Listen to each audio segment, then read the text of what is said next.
제가 이제 지난 주에 이제 이런 거를 좀 생각해 봤습니다. 지금까지 내 모습을 좀 이렇게 자라온 모습을 쭉 보면서 그래도 좀 잘 자랐다. 여기까지 오는데 정말 하나님의 인도하심이 없었다면 왔을까? 뭐 이런 생각도 하면서 한때는 제가 잘나서 이렇게 되는 줄 알았어요. 그런데 이번 주에 쭉 생각을 해보니까 부모님의 은혜가 너무 크고, 우선 또 귀한 또 자매, 예쁜 자매를 만나갖고 제가 결혼을 해서 이렇게 행복하게 살아가고, 또 귀한 공동체를 만나서 이렇게 성장해가는 제 모습을 이렇게 조금 보면서, 그렇구나, 인간은 스스로 만들어지는 것이 아니구나라는 생각을 했습니다. 한 사람이 태어나서 어른이 되는 장성하기까지, 성장하기까지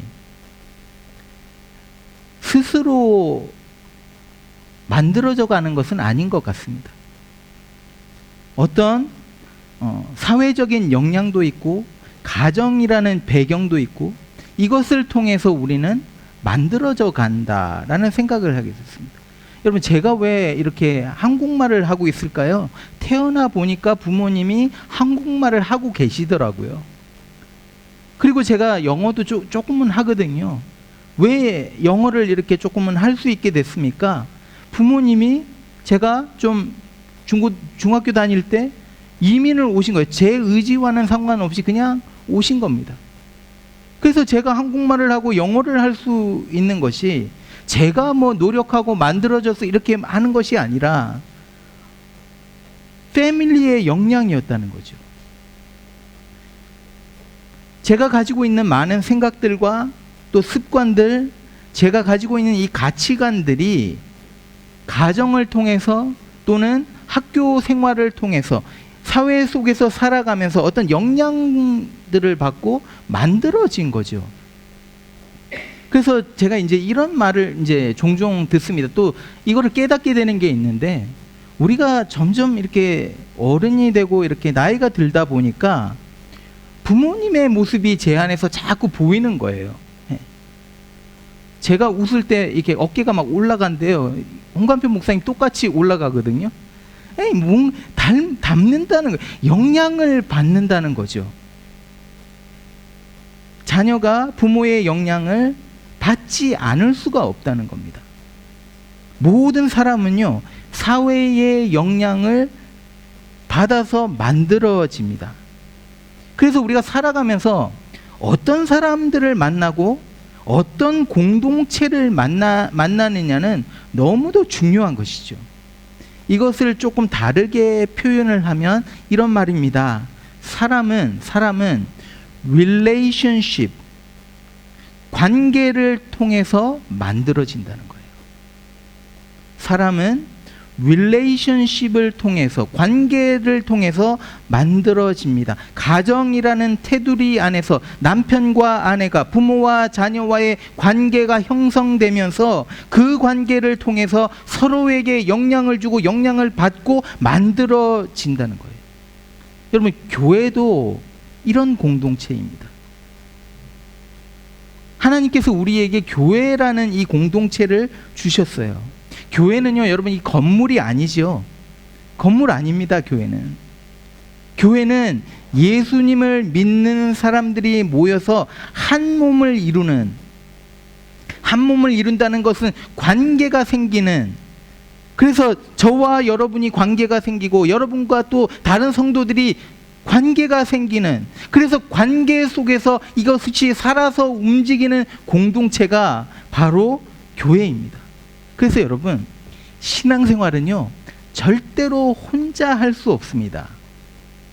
릴레이션십이 없다면 거기서 그리스도인으로서 성장한다는 것을 기대할 수가 없는 거예요. 아무리 좋은 믿음을 가진 사람이라도 혼자서 따로 떨어져 있으면 믿음이 식어버립니다. 많은 선교사님들이 믿음이 그렇게 좋은 사람, 그래서 선교지로 나갔는데 힘들어하는 것이 이겁니다. 공동체가 없다. 나에게 예배를 같이 드리는 공동체가 없다. 그래서 힘들어하는 거예요.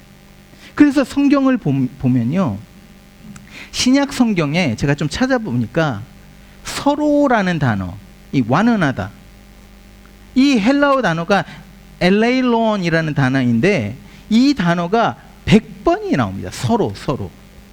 그래서 서로 사랑하라, 서로 용납하라, 서로 화목하라, 서로 용서하라, 서로 짐을 지라. 여러분, 교회 공동체가요 절대 완전하지 않습니다. 너무도 불완전합니다.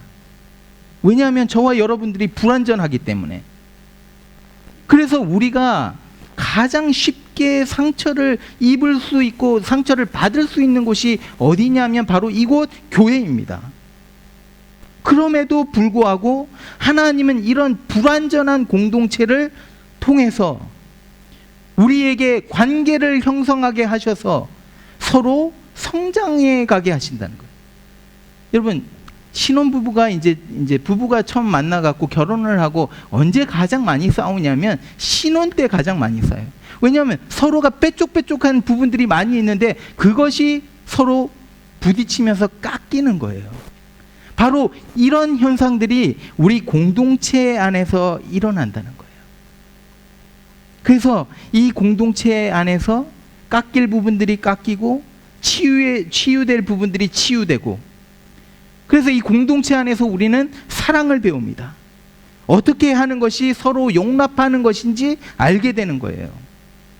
상대방을 용서했을 때 얻는 기쁨과 그 평화를 맛보게 됩니다.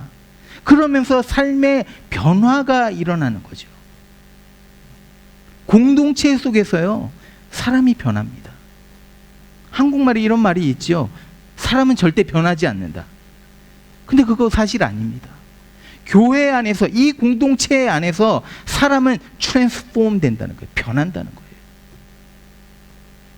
그래서 사실은 이 교회가 이렇게도 소중한 거예요. 그뿐만이 아니라 이 교회를 통해서 하나님의 영광이 드러납니다. 하나님이 세상을 얼마나 사랑하셨는지 요한복음 17장 20절을 보니까 뭐라고 말씀하시냐면, 하나님이 이제 예수님께 기도하는 거예요. 기도하면서 뭐라고 말씀하시냐면, 하나님과 제가 하나인 것 같이 이들이, 성도들이 하나가 되어서 하나님께서 나를 보내신 것과, 그래서 나를 사랑하시고 하나님이 택하신 백성들을 사랑하는 것을 이 세상이 알게 해 주십시오 라고 말을 합니다. 교회를 통해서 하나님의 사랑이 드러나는 거예요. 교회를 통해서 하나님의 영광이 드러나는 거예요. 그렇기 때문에 이 공동체, 교회라는 공동체는 우리에게 너무나도 소중하죠. 그런데 오늘 이제 우리가 교회를 보게 되면 교회가 이 영광 가리는 일들을 너무 많이 합니다. 하나님의 교회가 서로 사랑하는 모습을 보여줘야 되는데 현대교회에서 어떤 경우에 그 교회는 막 싸워요. 서로 막 싸웁니다. 그러니까 세상의 비웃음거리가 되는 거예요. 아니, 믿는다는 사람들이 어떻게 저런 행동을 할 수 있어? 어떻게 저렇게 싸울 수 있어? 이게 현대교회에서 일어나는 문제들이죠. 근데 오늘 본문을 보니까 야고보 시대 그 당시에도 똑같은 문제가 일어났다는 거예요. 그래서 야고보서 4장 1절을 보니까 뭐라고 말하냐면, 너희 중에 다툼이 있다, 너희 중에 싸움이 있다. 그러니까 교회 안에 성도들끼리 싸움이 일어난 거예요. 어떻게 예수를 믿는 사람들이 싸움을 할 수 있어? 교회 안에서. 하나님이 원하시는 교회의 모습은 하나 되어서 서로 사랑하고 섬기고 아껴주는 그런 공동체의 모습인데 이 안에 싸움이 있다는 거예요. 그러면서 그 싸움의 이유를 설명해 줍니다. 보여주십시오. 뭐라고 말을 하냐면, 너희는 욕심을 내어도 얻지 못하며 살인하며 시기하여도 능히 취하지 못함으로 다투고 싸우는도다. 여러분, 싸움의 원인이 무엇입니까? 간단합니다. 내가 원하는 그것을 얻지 못하기 때문에. 내 마음대로 안 되니까 싸운다는 거예요. 여러분, 모든 싸움을 들여다보십시오. 부부 싸움, 사회에서 서로 다투는 것들 들여다보십시오. 다 이거예요. 내 마음대로 안 돼서 싸우는 겁니다. 내가 원하는 건 내가 가질 수 없기 때문에 싸웁니다. 그런데 여기서 원하는 것, 이게 어떤 것이냐면 3절을 보게 되면 한글로는 정욕이라고 나와 있습니다. 근데 영어로는 pleasure 이렇게 번역이 되어 있는데, 헬라어를 보게 되면 헬라어 단어가 뭐냐면 헤도네라는 단어입니다. 여기서 이 헤도네라는 헬라어 단어에서 뭐가 생기냐면 헤도니즘, 쾌락주의. 여러분, 쾌락주의는요 뭡니까? 내가 중심인 거예요. 쾌락주의는 내가 즐거워야 돼요. 내가 기뻐야 돼요. 내 만족이 채워져야 돼요. 내 필요가 우선인 거예요. 그러니까 모든 것의 포커스가 나에게 맞춰 있는, 이게 바로 쾌락주의입니다. 그래서 모든 갈등, 컨플릭트는 어디서 일어나느냐? 바로 여기서 일어난다는 거예요. 내가 중심, 내가 원하는 것. 조지 맥도날드라는 사람이 있습니다. 이분이 캐톨릭 학자인데, 이분이 지옥에 대해서 설명을 하는데 이런 설명을 합니다. 지옥에는요 자기밖에 모르는 사람들만 모여 있다. 모두가 다 자기 중심적이기 때문에 우주 안에서 가장 외로운 곳이 바로 지옥이다. 그러면 저는 우리가 이제 인생을 살아가면서 거기에는 두 가지 방법이 있다고 생각됩니다. 인생을 살아가는 방법. 첫 번째는 나는 혼자고 내 인생은 그저 나를 위해서 살아가는 것이다. 이게 대부분의 사람들의 생각이죠. 두 번째 방법은 뭐냐면 My life for you. 내 인생을 다른 사람의 유익을 위해서 살아가는 거예요. 여러분, 우리가 매일매일 평범한 삶을 살아갑니다. 그런데 이 결정을 매 순간 하고 살아가야 된다는 거예요. 부부가 가정생활을 하면서 어떤 초이스를 만드는지에 따라서 그 가정이 지옥이 될 수도 있고 그 가정이 천국이 될 수도 있다는 거예요. 부부가 서로 내 만족을 위해서 살아가겠다 하면 그 가정은 지옥이 됩니다. 자기 중심적이니까. 가정 안에서 싸우는 거죠. 내가 편해야 되고 내가 섬김을 받아야 되기 때문에 나의 편안함과 즐거움을 위해서 내가 싸우는 거예요. 그러니까 늘 외로운 겁니다. 매일매일 살아가는 것이 지옥인 거예요. 반면에 My life for you, 내 생명, 내 삶을 다른 사람을 위해서 살아가는 사람들, 나의 필요보다는 다른 사람의 필요를 우선시해주는, 그렇게 살아가는 사람들, 이런 사람들의 삶의 결과는요 천국을 맛보면서 살아간다는 거예요. 엄마가 이제 가정에서 엄마가 정성스럽게 맛있는 이제 음식을 쫙 저녁에 이제 식구들이 이제 뭐 학교 갔다가 직장 갔다, 남편 직장 갔다 돌아오는 거 이제 생각하면서 이제 저녁 식사를 맛있게 이제 만들어 놨어요.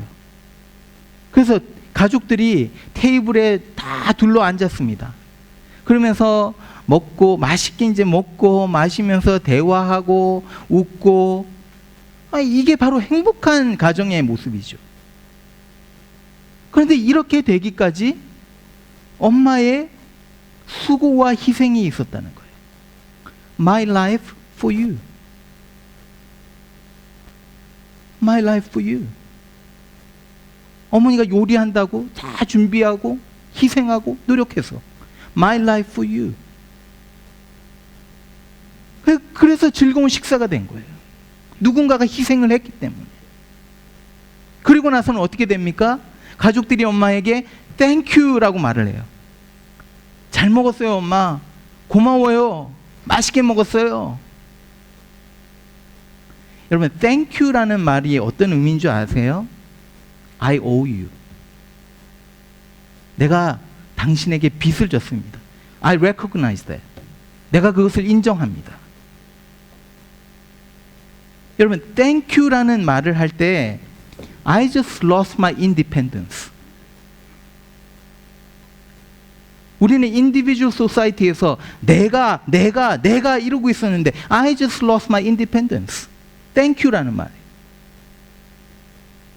내가 누군가의 도움을 받았고 누군가에게 기대었고 내가 혼자가 아니라는 거예요. 그래서 우리가 감사하다라는 표현을 할 때마다 여러분 뭐가 생기는 줄 아세요? 관계가 형성이 됩니다. 본드가 폼이 된다는 거예요. 관계가 형성이 되고 커뮤니티가 형성이 되는 거예요. 그래서 가정에서 이제 식사가 다 끝나고 엄마가 수고해서 맛있는 저녁을 만들고 그것을 가족들이 다 엔조이하고 그리고 말하죠. 엄마 너무 맛있게 먹었어요. 감사합니다. 커뮤니티 본드가 생긴 거예요. 이게 천국의 모습인 거예요. 가족들이 서로 희생합니다. My life for you. 주일 저녁에 저희 집에는 이제 이 쓰레기를 내놓습니다. 쓰레기를 내놓는데 주일 저녁이 되면 제가 좀 되게 피곤해요. 아침에 또 주일 아침에는 제가 일찍 일어나기 때문에 그래서 뭐 하루 종일 이제 설교도 하고 집에 이제 들어가면 이제 거진 막 녹초가 되는 거예요. 근데 저희 아이들이 쓰레기를 다 내주는 거예요. 제가 안 해도 알아서 그냥 차차차차 다 해갖고 쓰레기통을 내놓습니다. 그러면 저는 어떻게 합니까? Thank you 얘기하는 거죠. There's a relationship. 관계가 형성이 되는 거예요. 여러분 천국에 가면요 우리는 섬깁니다. 하나님을 섬겨요. 그뿐만이 아니라 거기 있는 주위에 있는 다른 사람들을 우리가 섬깁니다. 그러면서 그 섬김 속에서 뭐가 나오냐면 땡큐라는 소리를 계속 하게 되는 거예요. 그래서 천국에 가면 무슨 말이 제일 많은 줄 아세요? 땡큐, 땡큐, 땡큐. 천국에는 감사가 넘치는 거예요.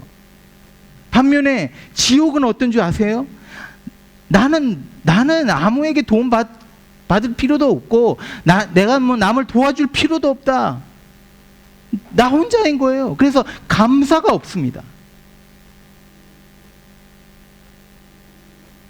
여러분 공동체 안에 일어나는 모든 문제의 원인은 뭐냐면 자기 중심적인 이 마음, 이기적인 마음, 이겁니다. 그리고 이런 자기중심적 이기적인 마음의 뿌리로 들어가 보면 뭐가 있는 줄 아세요? 교만이 있어요. 프라이드. 그래서 이런 그림을 그릴 수 있습니다. 표면적으로 막 싸움이 있고 다툼이 있지 않습니까?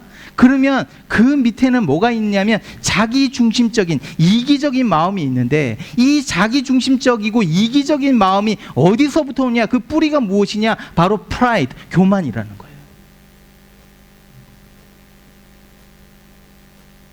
여러분 공동체가 깨어지는 이유가 뭐냐면 우리의 교만 때문에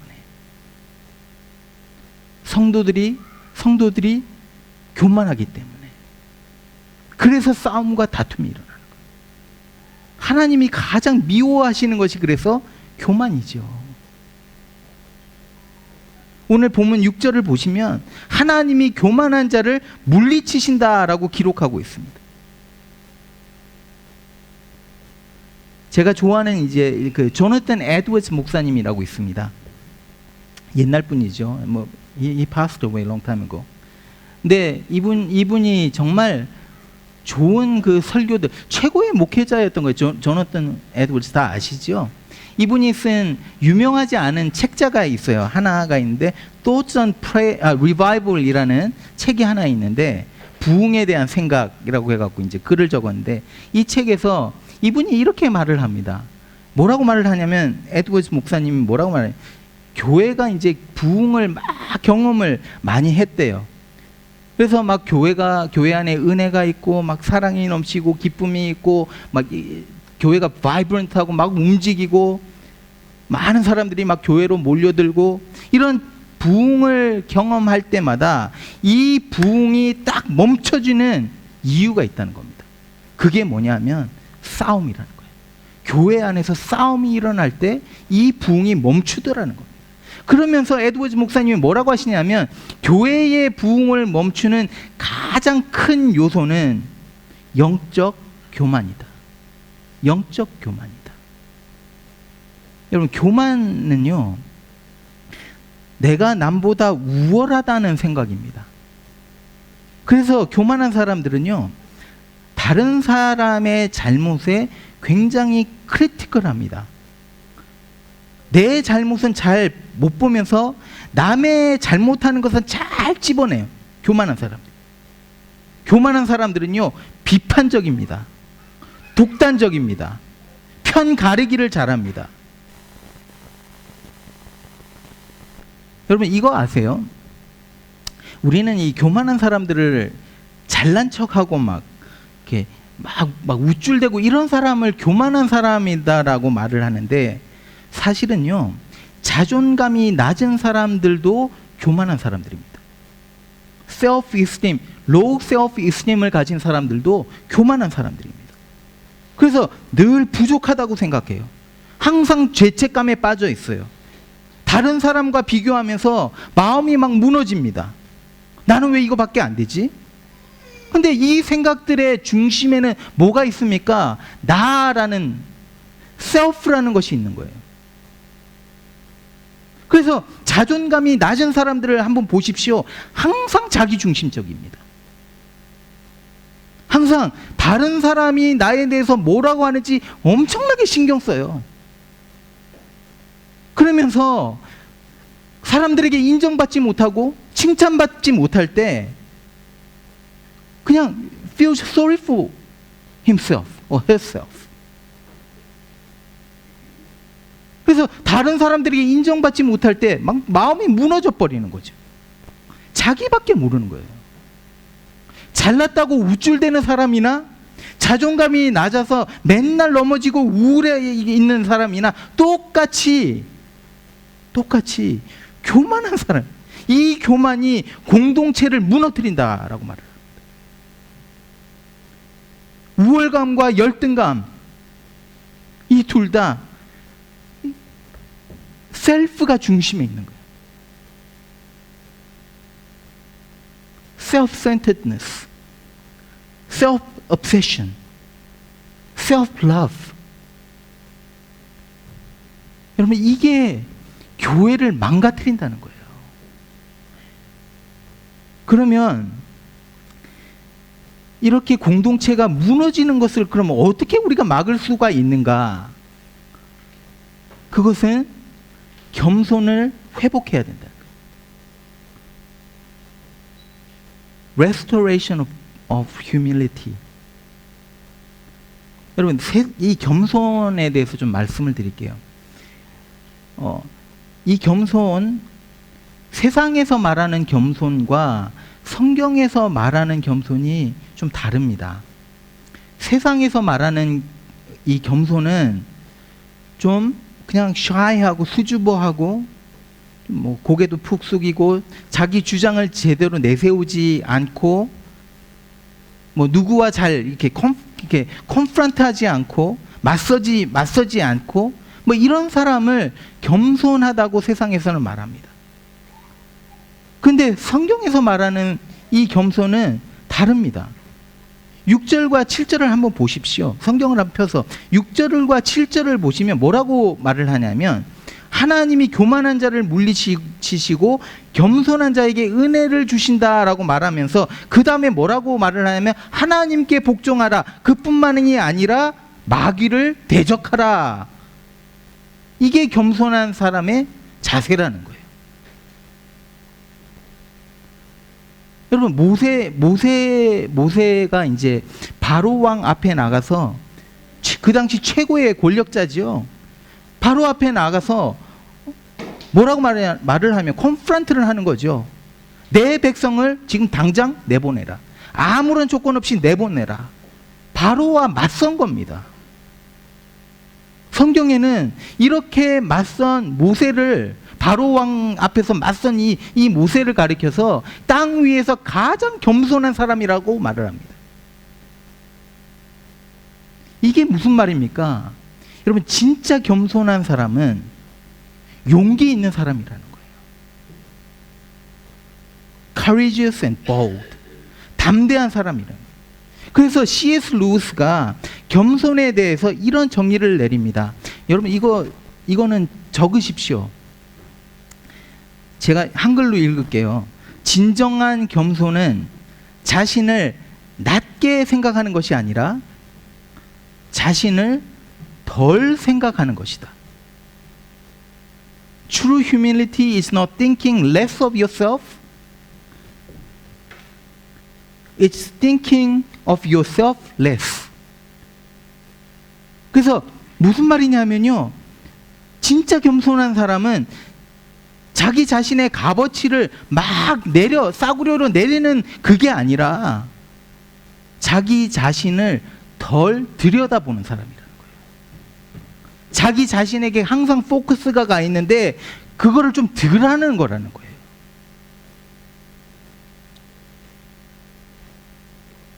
늘 자신에게 포커스가 가 있던 것을 그 시선을 하나님께로 가져가는 거예요. 그러니까 하나님을 바라보니까 자신감이 생기는 거예요. 하나님이 자기를 얼마나 사랑하시는지 알게 되는 거예요.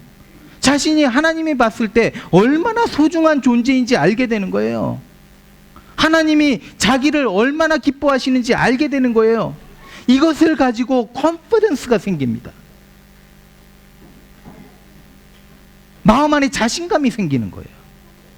그래서 다른 사람이 뭐라고 해도, 저 사람이 나에 대해서 뭐 상처를 주고 욕을 할지라도 내 안에 하나님에 대한 자신감이 있기 때문에, 하나님이 나에 대한 어떤 생각을 하고 있는지 내가 알고 있기 때문에 마음이 넉넉해지는 거예요.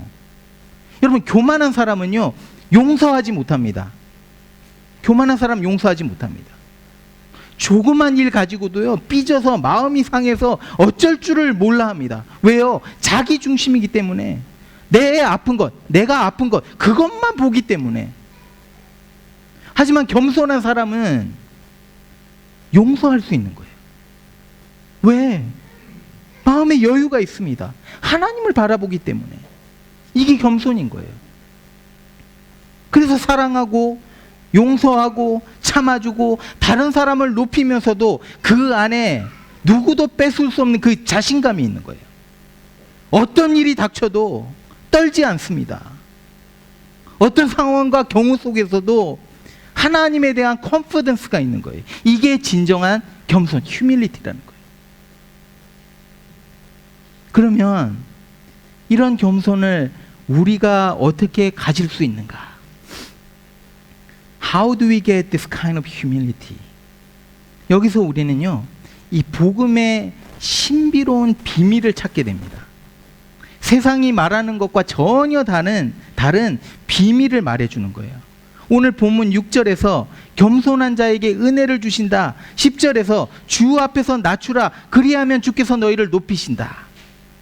세상은 뭐라고 말하냐면요, 우리가 스스로 자꾸 높여야지 세상도 우리를 높여준다고 말을 해요.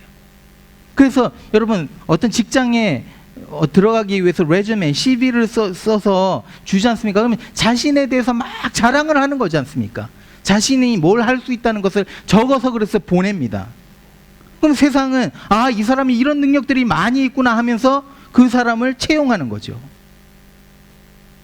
이게 세상의 이치입니다. 다른 사람보다 더 능력이 있어야 되고 더 많이 가져야지 높은 자리에 앉을 수 있는 거예요. 그런데 하나님의 방식은 이것을 뒤집어 놓는다는 거예요. upside down 시킨다는 거예요. 그래서 먼저 된 자가 나중이 되고 나중된 자가 먼저 된다. 누구든지 자기를 높이면 낮아지고 누구든지 자기를 낮추면 높아지리라. 자기의 목숨을 얻는 자는 잃을 것이고 나를 위해서 자기의 목숨을 잃는 자는 얻으리라. 무슨 말입니까? My life for you. My life for Jesus. My life for people around me.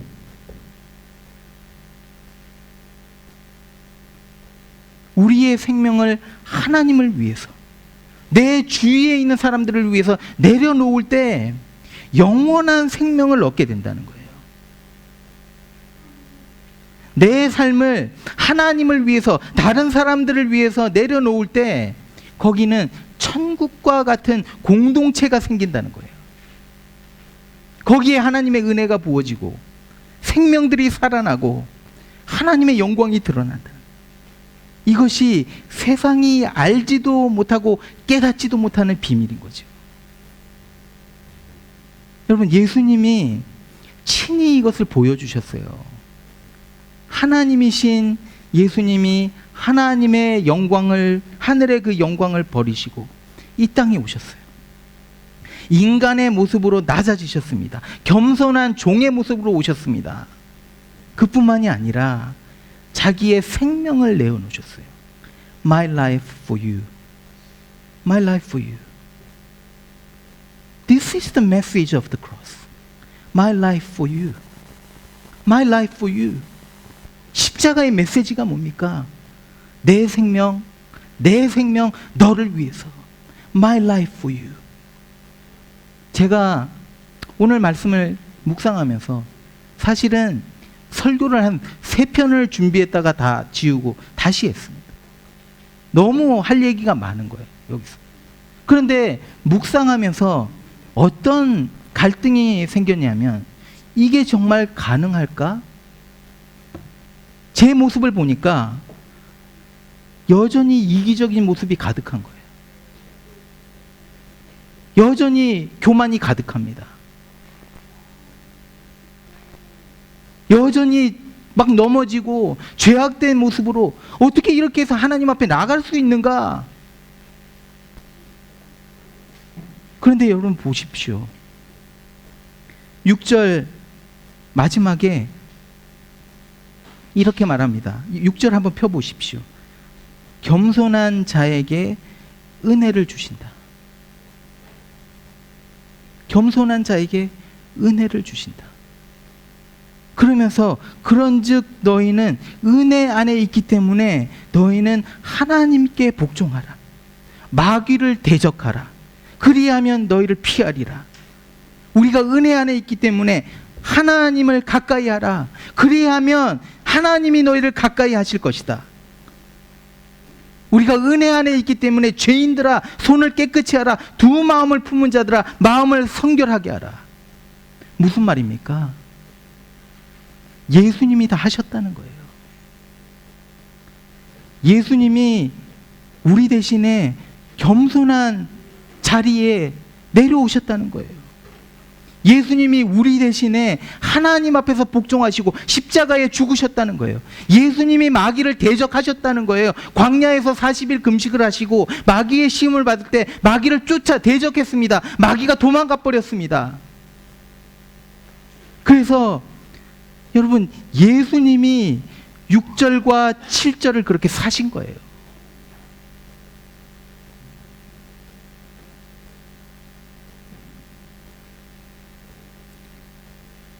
예수님이 가장 아프셨던 게 무엇일까요? 겟세마네 동산에서, 또 십자가 위에서 가장 최고의 아픔을 겪으신 것이 있습니다.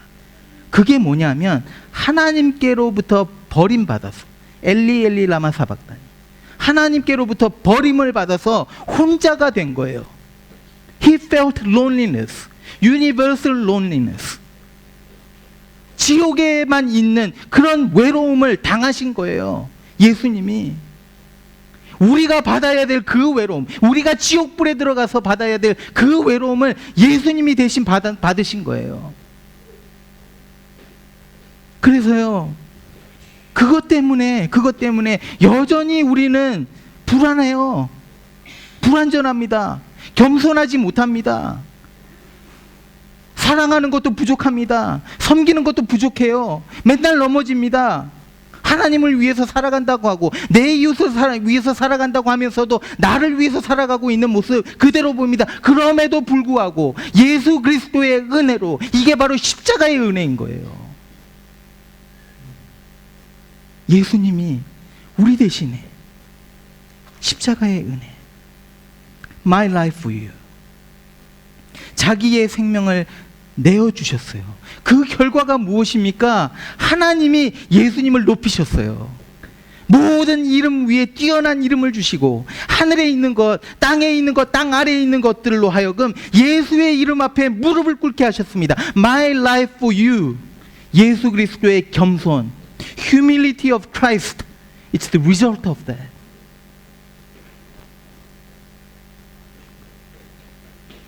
그래서요, 우리가 예수님의 겸손을 배울 때, 우리가 이것을 실천할 때, My life for you, 여러분의 가정에서 My life for you, 이것을 실천할 때 거기가 천국이 돼요.